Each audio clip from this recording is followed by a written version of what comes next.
Magandang gabi mga kahuwan. Narito na ang ating ulat panahon ngayon.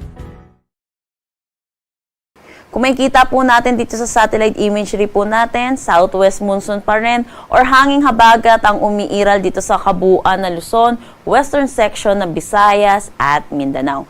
Dahil dito asahan po natin makakaranas ng maulap na papawirin na may mga kalat-kalat na pag-ulan dito sa may Ilocos Region, Zambales, Bataan, Occidental Mindoro, pati na rin dito sa may Palawan. Asahan naman natin for Metro Manila at nalalabing bahagi ng ating bansa, magiging maaliwalas ang ating panahon pero asahan din po natin mataas ang tsansa ng mga pag-ulan sa hapon at sa gabi dulot ng mga localized thunderstorm. Sa ngayon, wala naman tayong binabantayang low pressure area or bagyo na possible na makaapekto dito sa ating bansa. Pero kung makikita po natin, may kumpul po tayo na kaulapan dito sa may Taiwan area. At ito po binabantayan po natin kung magiging isang ganap na low pressure area sa mga susunod na araw. Para naman sa magiging panahon natin bukas dito sa Luzon, kung makikita po natin yung western section pa rin ng Luzon ay makakaranas pa rin ng maulap na papawiri na may mga kalat-kalat na pag-ulan, dulot pa rin ito ng southwest monsoon or ng hanging habagat. Pero kung makikita naman po natin sa nalalabing bahagi, patuloy tayong makakaranas ng maaliwalas na panahon. Agwat ng temperatura for Metro Manila at Lawag, 25 to 32 degrees Celsius. For Tugigaraw, asahan natin ng 25 to 34 degrees Celsius. Baguio, 17 to 23 degrees Celsius.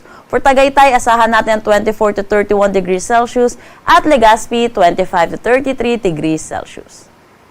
Para naman dito sa may Palawan, Visayas at Mindanao, asahan po natin magiging maaliwalas ang kanilang panahon dahil sa paghina po netong southwest monsoon or ng habagat.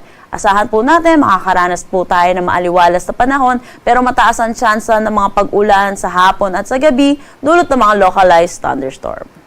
Agwat ng temperatura for Calayan Islands at Puerto Princesa, 25 to 32 degrees Celsius. Para naman dito sa Iloilo, asahan natin ang 25 to 33 degrees Celsius, Cebu 26 to 33 degrees Celsius, at Tacloban 25 to 32 degrees Celsius. For Zamboanga, asahan natin ang 25 to 34 degrees Celsius, Cagayan de Oro 25 to 32 degrees Celsius, at Davao 25 to 33 degrees Celsius. Wala naman tayong nakataas na anumang gale warning sa anumang seaboards ng ating bansa. Ang sunset mamaya ay 6:21 p.m. at ang sunrise bukas ay 5:41 a.m.